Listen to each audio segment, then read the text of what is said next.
The Creative Collective. Collaboration, not competition. This is the first ever TCC workshop. We've got an hour with the wonderful Jude Wharton from Ready Steady Websites. A quick clap from Matt already before you even started, Jude, so that's great. So she's going to be talking about how to generate more leads and more sales through your website. Just a tiny bit of housekeeping. If you can keep your cameras on if you can, but mics off. But Jude has said that there will be a Q&A at the end. So if you've got any questions, pop them in the chat for later, or just write them down and then you can say them at the very end. That's it. Simple as that. Jude, the stage is yours. Thank you very much. Right, now do the screen share thing. Bear with. Okay, so you should all see my green slide saying how to generate more leads and sales through your website. And that is what we are going to be talking about today. So I know there are a couple of people on here who haven't met me before. Maybe you are on our email list, but I don't think we've ever actually met. So very quick intro, and for those of you on TCC who know me but have no idea who Chris is, Chris and I, husband and wife team, co-founders of Ready Steady Websites. We are also the directors of Second Floor Designs Limited, which is our overarching design company, and Ready Steady Websites is a registered trademark and service that we launched through Second Floor Designs. And just to give you a little bit of background and to give people who don't know me confidence that we do know what we're talking about, we have a bit of experience, and that I have the qualifications to tell you about this stuff today. These are just some of the businesses that either Chris worked with previously or that we have worked with through Second Floor. So we have a lot of experience working with big brands, corporate brands, but over the last 6 years, exactly today, because that is when we launched Ready Steady Websites, on April Fool's Day, because that's a sensible day to launch something. We have started working predominantly with small business owners and entrepreneurs in a range of sectors. We work with a lot of people in the wellness industry, work with a lot of coaches, but we do work with the more traditional businesses like accountants and HR professionals. And Mark, who you can see in bottom left there of the screen, he is a future-naut. I don't know if any of you know the podcast John Richardson and the Future-Nauts. John Richardson being the high-profile comedian, Mark is one of the future-nauts, and they discuss basically where the world is going. So we work with a wide range of people, which we love because that just makes what we do much more interesting. So that's a bit about us, and let's crack on with the workshop. So this morning we are going to look at the key components to a website that will bring in leads and sales and get your website shared, because it's really important that you are proactive in sharing your own website, which I'll talk about a bit more, but also you don't want to be doing all the work. If you've got stuff on your website that other people love and want to go and share with other people, that is even better. So first, the thing you really need to think about, the thing you need to consider before you jump into creating your website or jump into making any changes on your website, like wherever you're at with your website at the moment, is you need to really think about what is the purpose of your website. And by the purpose, I don't mean overarching, well, my website is obviously there to get me more business. I mean, what do you want that website to actually achieve? What do you want people to actually do on your website? What is the main goal of it?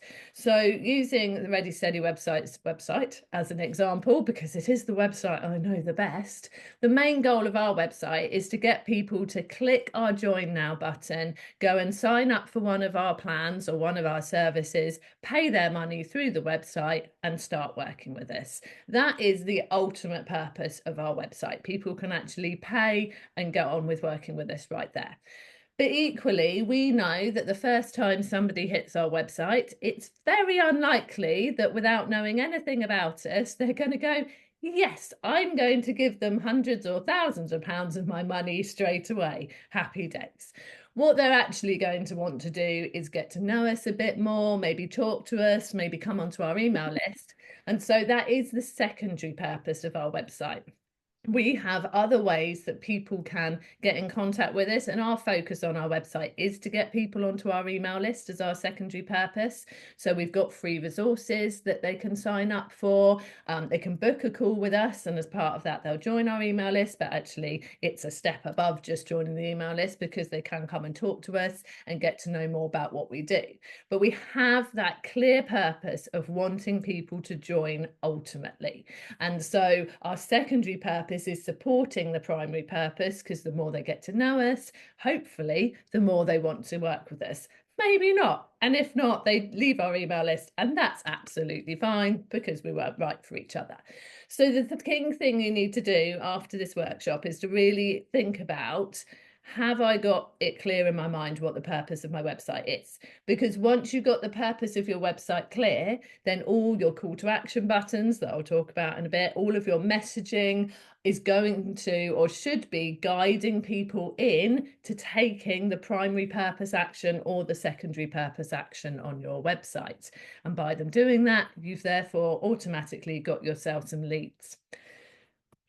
And then one thing you need to think about as well is making sure that you've got your brand right on your website, because every touch point someone has with you, they should instantly know that it's you, because the more they see you, the more they start to recognize you, the more they start to trust you. So if you have got branding on vehicles, if you walk around wearing a branded hoodie, which I do quite a lot of the time on the school run, and I have an awful lot of school parents who use Ready Steady websites because the hoodie works. I've got a friend who's a fitness person who does the same, and people don't even know her name. They go, I don't know, Joe. And I go, Be Fit Fitness. And they go, oh, yeah. So having your brand out there and seen, people recognize it.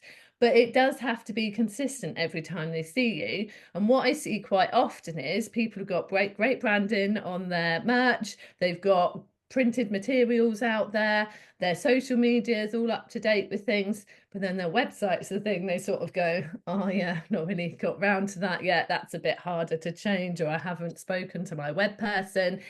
And then that's a jarring experience as people get there, because you want the experience to all feel nice and smooth, and you don't want people to be going, oh, wasn't expecting that, or am I in the right place? And then that stops them from feeling as confident about taking the next steps on your website. And with your branding on your website, you need to think about how versatile your logo is, because your logo is going to be little on that website. You know, you don't want it to be taking up too much room in that header area. And so you need to make sure it is really nice and clear in a very small format. Quite a lot of people will go and create their own websites on Canva these days. They'll put a swash of color behind it. It'll all be a little bit busy. And actually on a website, it's not as easy to see what it says. And when people hit your website, the first thing they'll do is their eye will go top left. There's been lots of eye tracking testing that has been done with people visiting websites. That's where the eye goes. That's where your logo often is. Instantly, they need to be like, yeah, I'm in the right place. Like, your logo should show it's you, maybe have a little strap line that shows what it is you do, and it needs to be instantly clear. And so this is just an example of a logo, and having some variations of options to use with your logo is really good as well, because you might have a stacked logo, which is the one at the top and in the middle on the bottom, that has the logo mark above any font. And that could be great for using in a space where you've got more room, on the side of a van, on a hoodie, on a nice flyer. But equally, having a horizontal version is obviously going to work much better on a website. So when you're getting your logo designed, ensuring that those options are being thought of. If you're using a professional brand designer, they will be. But if you're going the DIY route and doing it yourself in Canva, it's something worth thinking about. And having different color options as well, so that if you're going to be printing it out in black and white for any reason, it still works, is really important too. So yeah, like I said, logo should work in single color, should work at small scale, and brand consistency is key. And here's some examples. So this is just some of the stuff that we use. There's the hoodie that I wear on the school run. Doesn't work so well in the summer. I think I need to get myself like a t-shirt as well, because the black hoodie, not so good when the sun comes out. But you can see from the stuff that we've got out there, you know, we have printed flyers, we have our stickers, our business cards, we've got our book. The colour is very consistent throughout all of these things. Our logo is consistent across everything. People are building up a really good feeling and sense of who we are when they see our stuff out there. And then from that, they come to our website, and whether they come through a Facebook ad, which we don't actually use very often anymore, but we have done a lot in the past, or they see a pop-up on our website, they hit landing pages for our lead magnets. Again, that turquoisey green is there. It's got the same look and feel. We use consistent photography across our social media and onto our website as well, which again is really important. And if Chris stopped changing his hairstyle and deciding whether he wanted a beard or not, that would be even better. But you know, we've got another shoot with Flea coming up, and he's just gone, I think I might grow my hair again. Not impressed. But it is important to have that consistent look and feel everywhere. And then once you come onto the more like things like our workshops, like we're doing today, again, it's the same photos that we're using. Any sales pages, if there's a sell at the end of our workshops, which there's not today, I just like to say. And then you come to our main website. And again, it's the same feel. The little doodles that are on our slides here are also on our website now. We've done a refresh of it. So it's really important to create that kind of that consistency. It shows that your business is really well thought through. You've considered every step of your marketing, and that you really are like good at what you do. You put that time and effort in, and if you put that time and effort into your business and your branding and getting yourself out there, it just shows you're going to be just as good with your clients, and they're going to get an amazing service from you. And it's not just us. This is someone called Amy Porterfield. She does a lot of online marketing, but you can see the same thing. She's using consistent photos. She's using consistent colors, goes through to her website, her social media, still got a Clubhouse profile on there. Not sure why, not even sure Clubhouse is still a thing. It was a very flash in the pan one, that one. But yeah, again, really important to have that consistency, because that will help people feel confident and actually take action on your website to achieve your primary or your secondary purpose when they get there. And it's not just all of your branding that has to look good. There are other things on your website that really do need to look good. First thing is, give things room to breathe. So when somebody comes to your website, they want to be able to cast their eye over it, make a really quick decision about what it is they want more information on, where it is that they want to click. And this is much easier for them if the spacing's really nice, everything's really clear and obvious where to go. If things are cluttered, and that's what often happens if you've added to your website over time, you've got, oh, I've got another service, I can just cram a little bit about that on the homepage. Or, you know, oh, I thought about just adding a bit more about information because I've done this now as well, and everything just gets a little bit less considered, maybe looks slightly less professional. And when I use the term professional, I don't mean boring. You can still put your personality across on your website, you can still have fun with your website, but it does need to be user friendly. That is the most important thing about your website, because that's what you want to do. You want your users to feel like, yeah, I know where to go here. Great user experience. This is giving me a really great impression of this person. I found what I want, and they carry on looking and going around your website. Visual hierarchy is key as well. So the biggest, boldest font on your website is what's going to attract someone's eye to it. And those of you who are in the Creative Collective, I think Martin put something in, it was months ago now, possibly even a year ago, about visual hierarchy. And it was a page that had text on it, and the biggest, boldest text wasn't at the top. It was sort of halfway down. But instantly that was where your eye went. You'd think that you'd naturally want to read down the page, but you didn't. Your eye jumped to the biggest, boldest text. So if you want to really draw someone's attention to a part of the page of your website, use the biggest, boldest text for it. I mean, here is a homepage example. It's one of our templates, not an actual in-action website. But they're using the biggest, boldest text for their engaging statement on their homepage. And that statement is really good and important. It's the bit that shows somebody what you do and makes them realise whether they're in the right place straight away. So ready to transform your life with fitness and good nutrition. You know instantly, They are here to help you with your fitness and your nutrition. That's really simple. And they've drawn your eye to that. So you go, yes, brilliant. That's what I need. I'm in the right place. So I want to carry on reading. And then their fitness and nutrition plans, a slightly smaller text, but again, really nice for people to cast their eye over it, going, yeah, I want to get fit in 90 days. That's the one I'm going to go and click on. So do really think about your visual hierarchy on your website and see if you are drawing people's eye to the right thing that, again, is going to lead them to taking one of those actions on your website.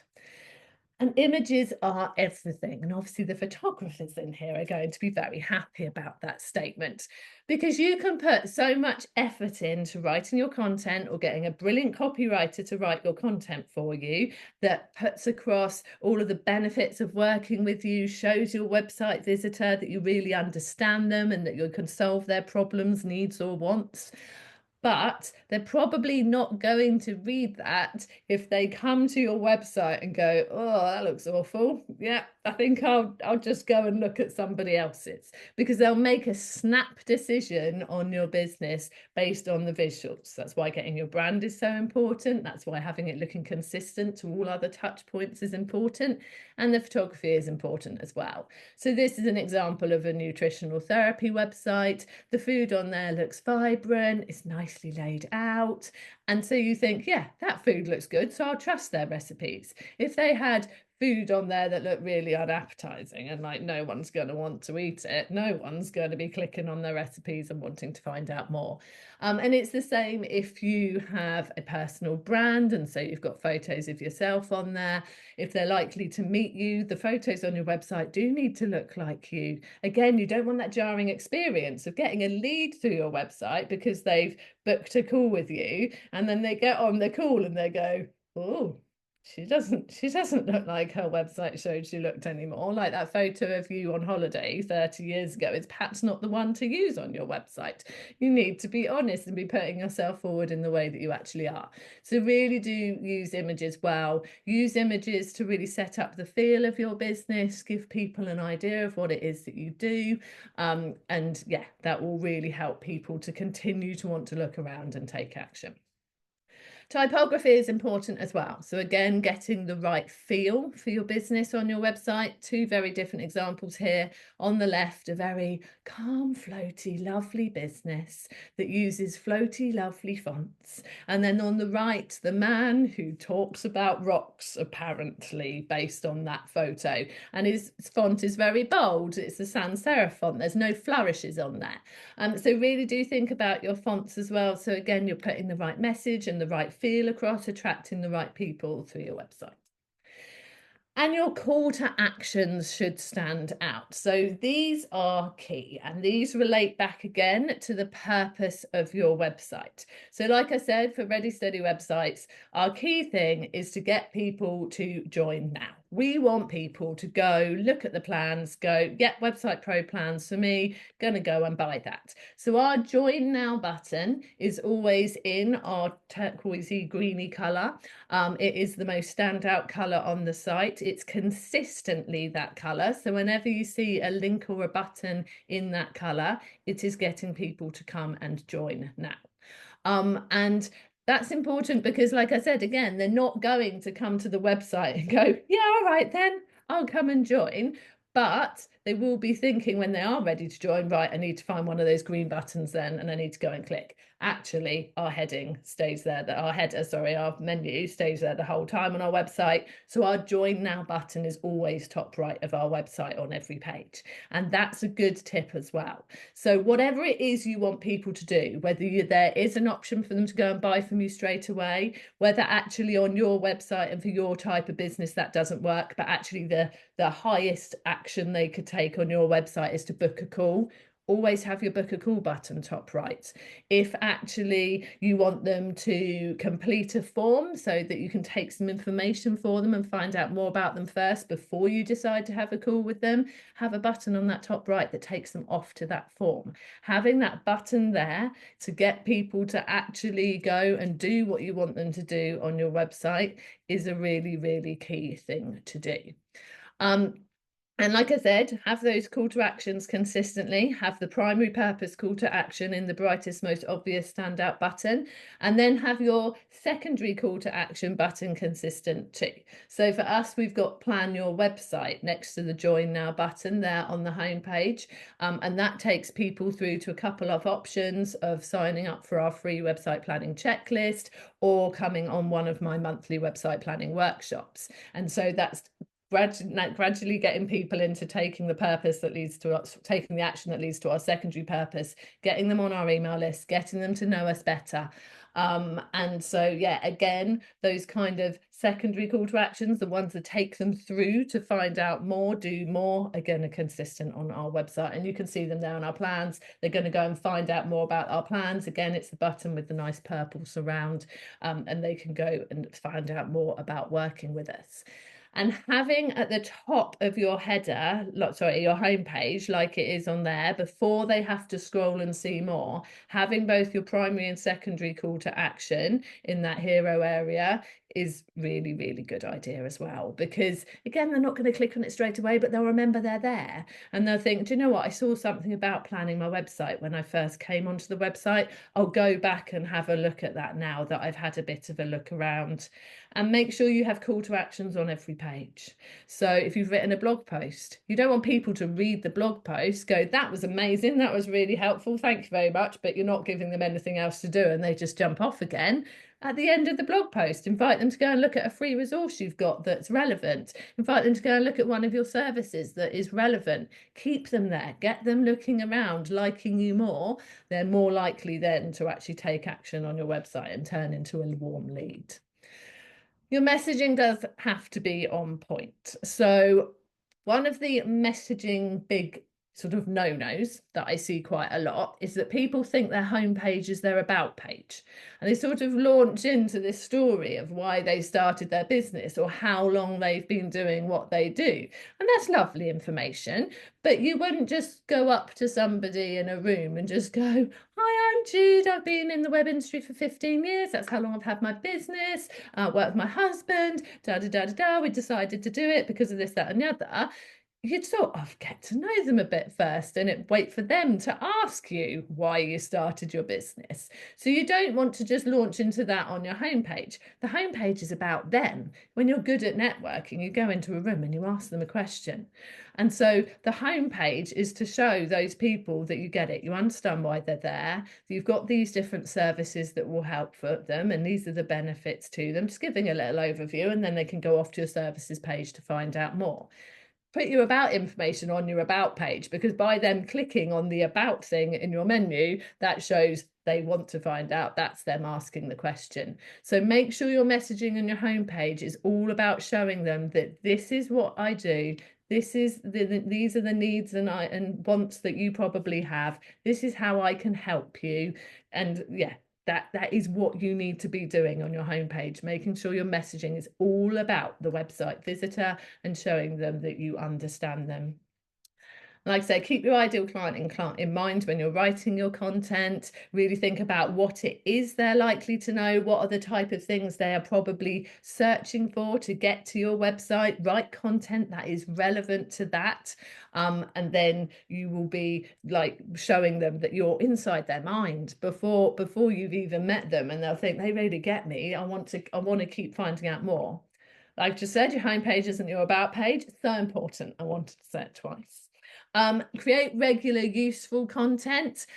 This is key for the bit about getting other people to be sharing your website. If you are putting really useful blog posts on your website that are answering the types of questions or giving like resolving problems that your ideal clients are likely to have, then that's the kind of content that people are going to come to, but also going to tell other people about. Like I write lots of like 5 things you should have on your speaker website to get you booked, because we have a lot of speakers that come and get websites from us, or 5 things for small businesses to have on their website to generate leads. Those kinds of posts are really, really useful. If you don't like writing, you could do vlogs, you could do podcast episodes on there with some context, with some sort of little notes about what those episodes are about. But do keep writing that, putting that useful content on there. It's great for search engine optimization as well, because that regular content keeps the search engine seeing that you're there, and that you're active on your website. So really do that. And like I said, have those call to actions on every page, including your blog posts, including your podcast episodes, and really get people staying on and looking around your website. And use testimonials on your website. I'm sure you have all got lots to shout about, and you can tell everyone how wonderful your business is, but other people telling everyone how wonderful your business is even better. If you are a business to business type business, having photos of the people who have left the testimonials, their names, their business, what they do in their business, or their business names on there, gives even more weight to the testimonial. It shows that these people were really happy to put their face to the testimonial, especially if you have higher profile people like as your clients as well. Both Jojo and Shari are very well known in the online business world. So for us, having their faces on our website is pretty good. So yeah, if you've got, or even if they're not well known, but equally, you know that they are possibly known by clients you'd love to work with, if you can then say, oh, well, you know, I have worked with so-and-so, their testimonials on my website, then that's really good. If you are not business to business, maybe you have a business where you're working with clients and it's slightly more confidential, then obviously putting faces on there is not appropriate, putting full names on there is not appropriate. But maybe you can put information against that testimonial that is useful as well. So for example, I work with a lot of nutritional therapists. They've got their websites with us, and a lot of them work with women over 40. So if there's a testimonial on that site that talks about how amazing the transformation has been in their health, and you can put the testimonial was from Jan, age 45, then that puts that testimonial into context. It's going to appeal to the right people, who are then much more likely to take action on your website and inquire into working with you.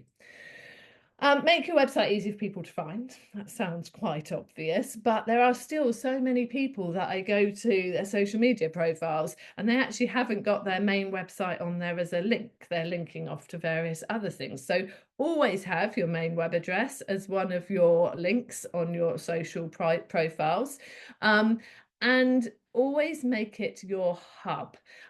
So by that, I mean that you're sending all traffic to your website. So if people have got questions that they're asking you and you're hearing it a lot, make sure you're answering those in your website content, or even you've got an FAQ section.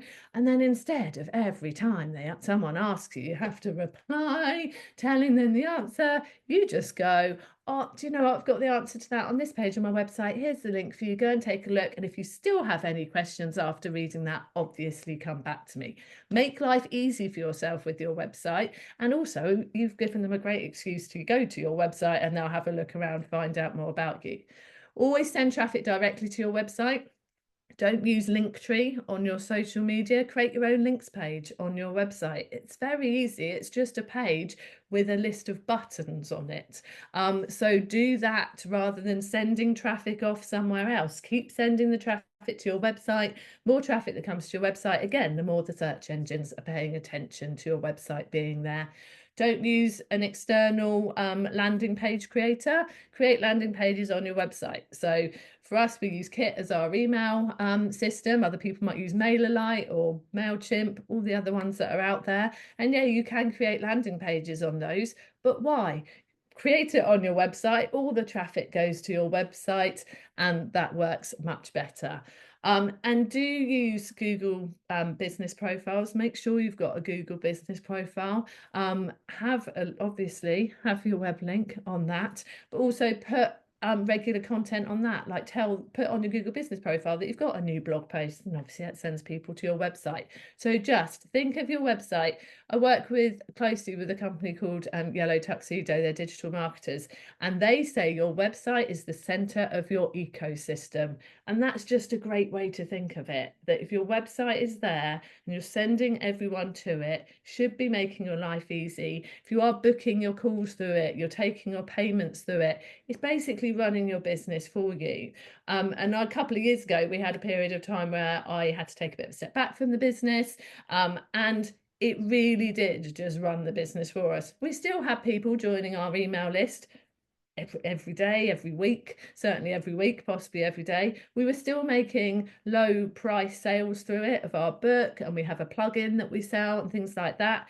And we were still getting those leads because our website was just there doing what it should do for us without me being able to go to networking and all those things that I do a lot. So yeah, do make it work for you. And people are impatient these days. They're not going to sit there waiting for a website to load. They want to get their information they want instantly. So you do need to make sure that your website is quick. And you can go to pagespeed.web.dev, which is the Google Page Insights page, and you can put your URL in there. And you can see how well your website is performing on mobile and on desktop. And based on those results, you'll know whether you need to go and do something about your page speeds. So this is what the reports look like. I mean, this is really what you want the reports to look like. We've put Ready Steady websites in there, and you can flick between the two. So the one on the left is a desktop one, and then the one on the right, we clicked on the mobile one, and it shows you your performance. You want to be in the green, obviously. If you're in the amber, you've got a bit of work to do, but it's not as bad as it could be. And if you're in the red, then you really need to be getting onto this quickly. And so that will give you some kind of insights into what is going on, as the page title suggests, and give you some guidance on what the problems are. Often the problems tend to be that your images are too large that you've got on your website. I don't mean in like physically how you look at them, but the file size.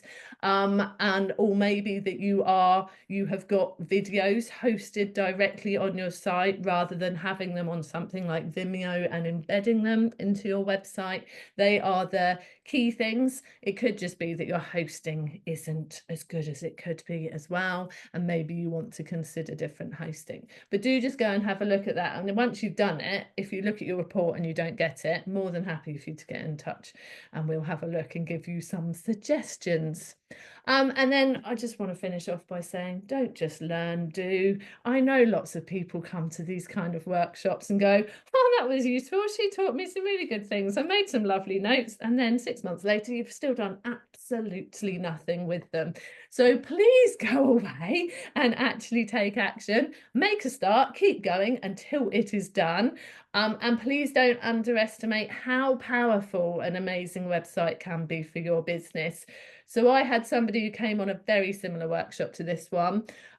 She didn't have her website with us. It's literally, she came to the workshop and then she got in contact with me about a week or two later, and she said, I did it. I did all the things you said. I looked at my website, cast an eye over all of it, made all the changes you said, and I've already sold a copy of my book, and I've never sold anything through my website before.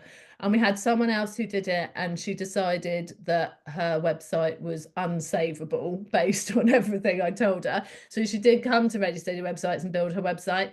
And once she launched it, she got 6 inquiries in her first month of having a website out there, and she'd never had any inquiries through her website before that. So it works. And also, if you're thinking, well, I've got a website out there, but it's probably fine, I can't really be bothered, just don't underestimate the impact and the negative impact a bad website will be having on your business, because you don't know how many people are going to it, having heard about you somewhere, then seeing it and going, I might go and look elsewhere. You don't want that. If you know your website's not good enough, if you know it's not really reflecting the services you've got out there now, or it's got old branding on it and everything else you've got is out there and looking shiny new, then yeah, please do make the changes. I'm more than happy to have anyone contact me afterwards. I mean, most of you have direct access to me on WhatsApp that are in TCC, but for those of you who aren't in TCC, do email us, hello@readysteadywebsites.com. More than happy to have a chat, answer any questions that you think of after this.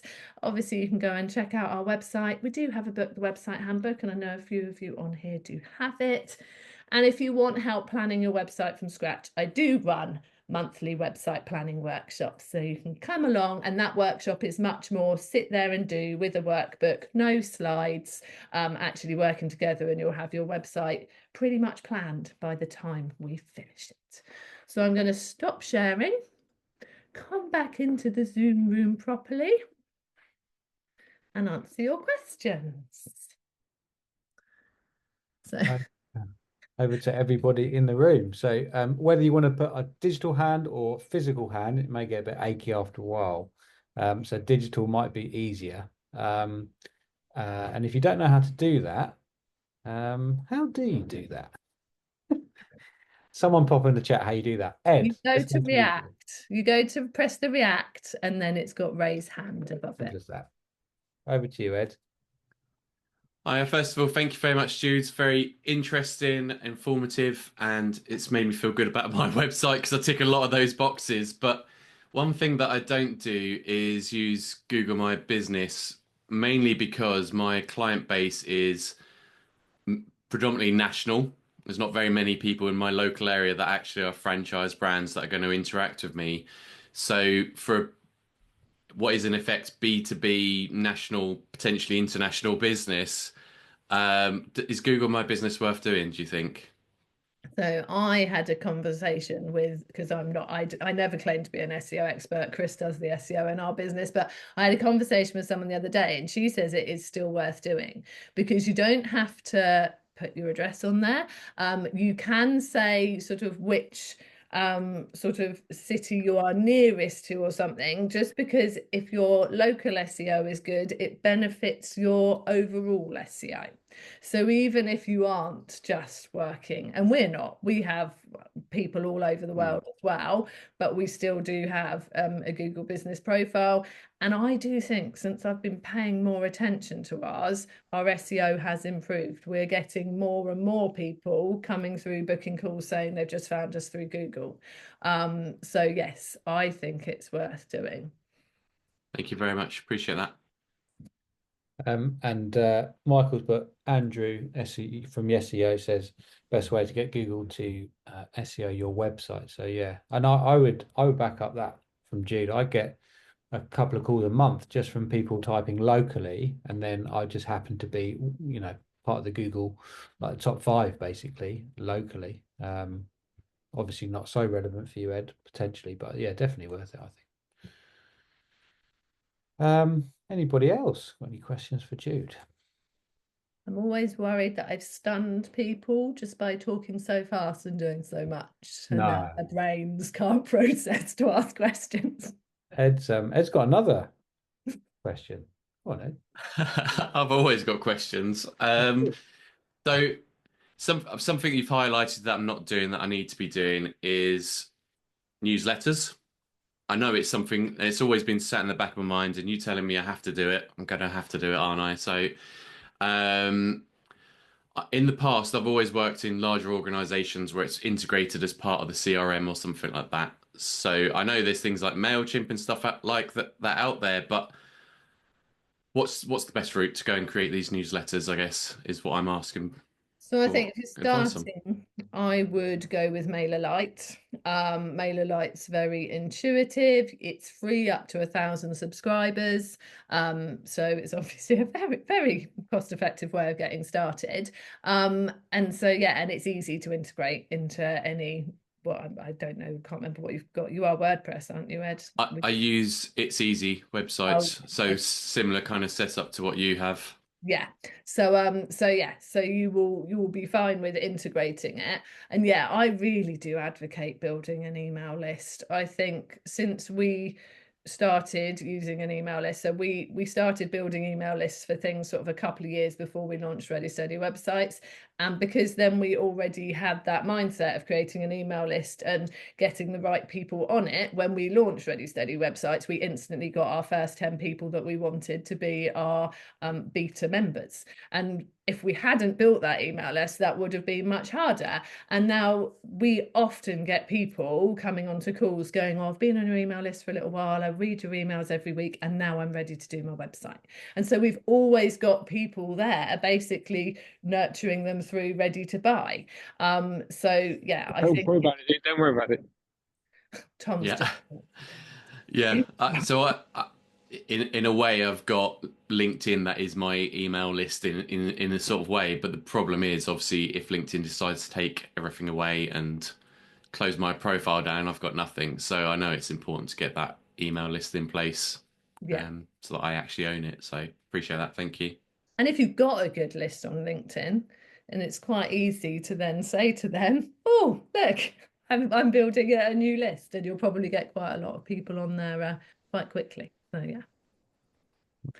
There's questions in the chat as well. Yeah, no. Do you want to do Mark and then Tom, and then we'll come to Sean, Jude? Yep. So Mark says, love this, Jude. Thank you, Mark. Is it possible to quantify the benefits of great branding across all your digital platforms?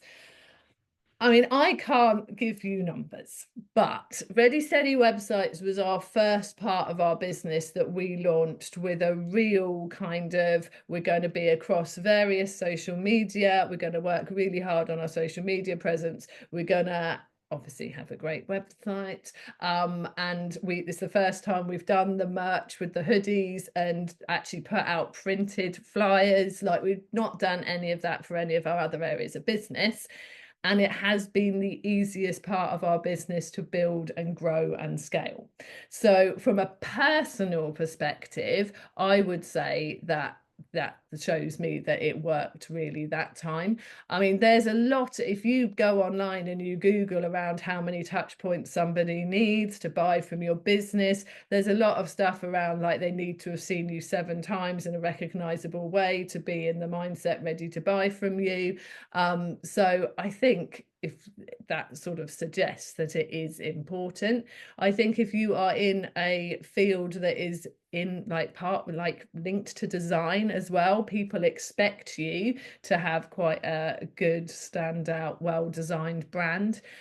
We actually had somebody disappointed in our email newsletters once because we don't put any branding on those, apart from the fact that sometimes we'll use our green or our purple colours to highlight things only occasionally.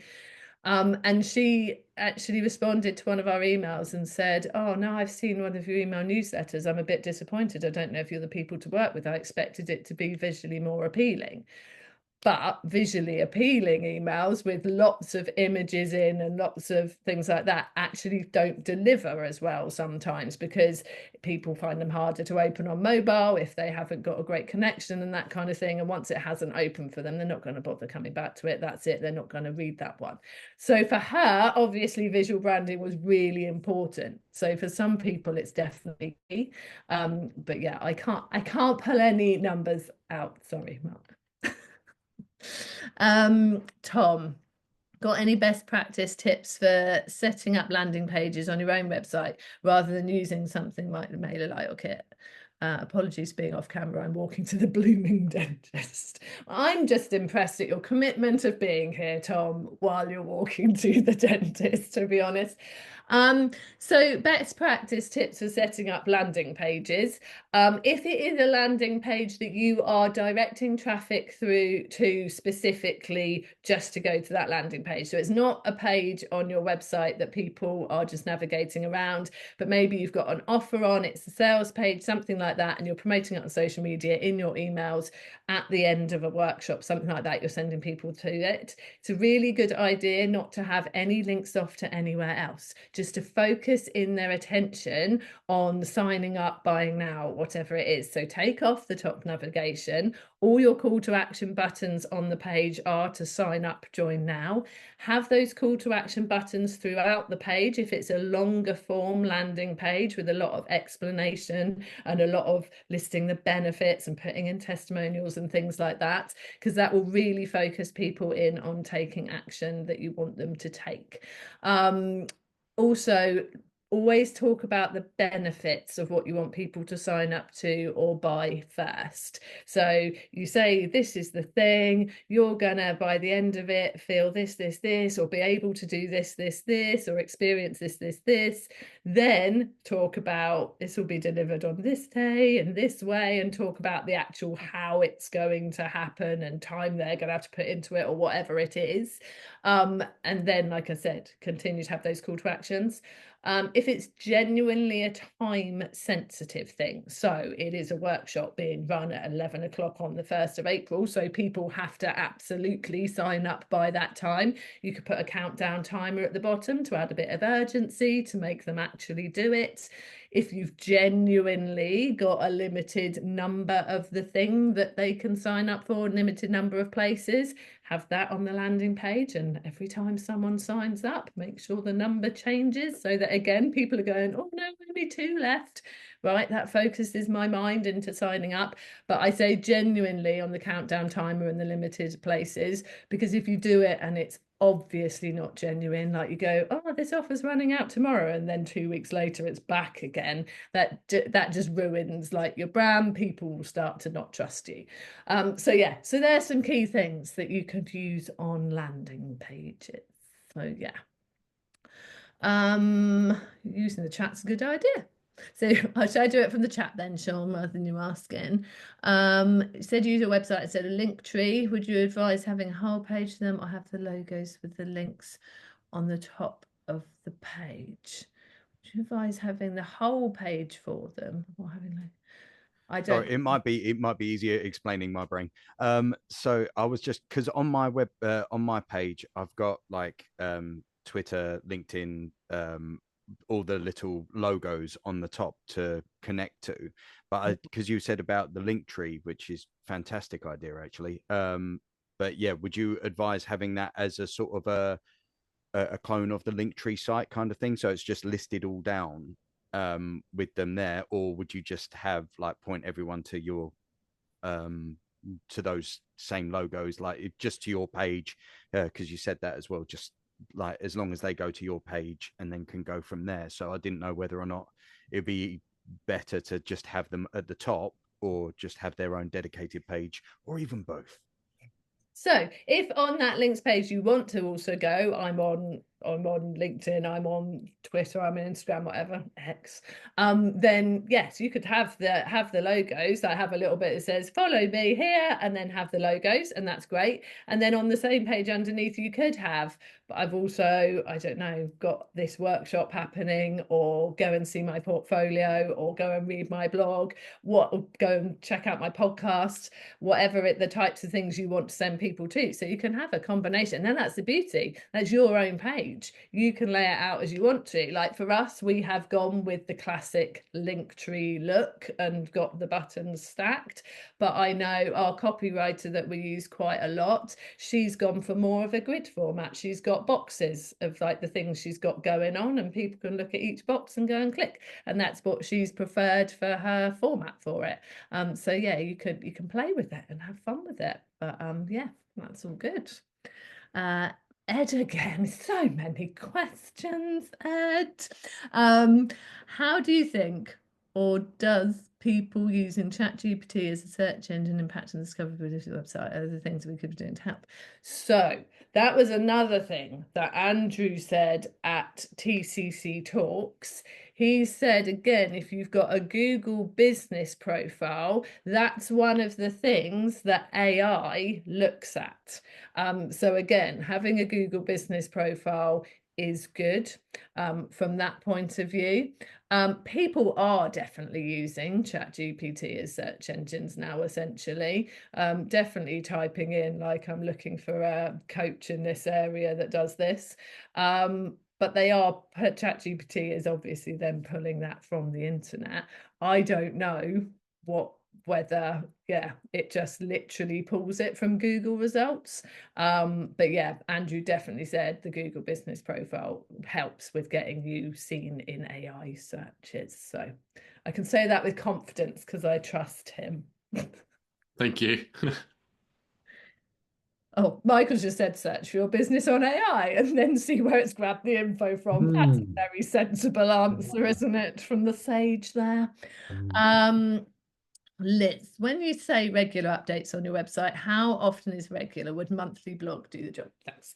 Yes, Liz. So I often say that monthly is sort of what you want to be aiming for. If you can do more than monthly and actually do it consistently, then happy days. But I don't think you want to be doing it less than monthly. I used to write the Ready Steady websites blog weekly. I managed that for a good few years. But I got to the point where we had lots more people on Ready Steady websites. That meant I had to pay more attention to that kind of thing. And I was doing a lot more networking and this kind of thing. And I decided that actually the weekly blogs could go, and monthly is still very, very good. So yeah, if you can do monthly, that's brilliant. And it doesn't have to be blogs. It could be case studies around the people you've worked with and like the amazing transformations they've had, or portfolio piece of like this amazing, wonderful animation that you've created and a little bit of context about the client. So yeah, it doesn't have to be blogs. But yeah, having that monthly new content is fantastic. Get a copy of Jude's book. It's awesome. Felt like I had to read that one. I even have it here, just like it's one I wrote earlier. Sean, would you advise aiming at any other search engine, seeing that Google is starting to go down the SEO optimization rabbit warren? So I still very much pay attention to Google. Interestingly, though, when we look at our analytics every month, we are seeing more people coming from Bing. It's featuring more now. So yeah, it is worth keeping an eye on like where you're ranking on the other ones as well. Don't forget about them. But yes, I mean, Google is still very much what we're focusing on. Okay, it's just finding. Well, I've been caught a couple of times, especially when purchasing things. Google seems to be like the first half of the first page at least. It's all. Well, I've been caught on a couple of fraud websites as well. Yeah. Because they're pushing those now. So yeah, I used didn't know. to scroll past the sponsored normally. Cool. And click on the first actual result is how I see it. Good shout. Yeah, so yeah, that is how I tend to do that, which is kind of silly because like in the past we have paid for Google Ads and then it didn't do much for us, and that's probably why, because everyone else is going scroll past the sponsored ones who actually comes up. So yes. Yeah, Liz, weekly was tiring. I'm with you there, and I don't know how I maintained it for so long, to be honest. But yes, no, monthly is much more sensible. Yes. Amazing. So I don't know if there's any more questions. No, I think we're up to date. Anybody got any more questions? We've got about 5 minutes left. If there are any, you can just pop in the chat or raise your physical hand if we want to go old school. But if not, I'll just give you a few seconds while you're thinking about it. We've got the next one of these. Quick plug for the next one is 6th of May with Tom, who is in the dentist right now, I I was think. going to say, must have made it there. Martin popped the link in the chat earlier on, but if you want to get on that would be amazing. It's all about sorting your business out, comma, mate. So there we go. Anybody who's worked with Tom or knows Tom knows that that's going to be an unbelievable session. So yeah, if you want to get in on that early, that would be good. And of course, TCC members, totally free. We've also got TCC tomorrow, Wednesday at 1 p.m. online as always. Martin will pop the link in the chat for that. Right, while I've done a bit of fill, any more questions to bring us to a close today? No. Okay, Jude. Well, on behalf of everybody, thank you so much. That was amazing. Round of applause for Jude. Thank you. I've got a long old list of stuff I need to do now. Just sort of ticking those boxes, but it all makes perfect sense. And you've got a knack of explaining very complicated stuff in a very simple way. So thank you very much. And thank you for being the first ever TCC workshops. That was awesome. Brilliant. Yeah. Thank you. Well, Derek said brilliant. So there we go. That's all we need. The Creative Collective. Collaboration, not competition.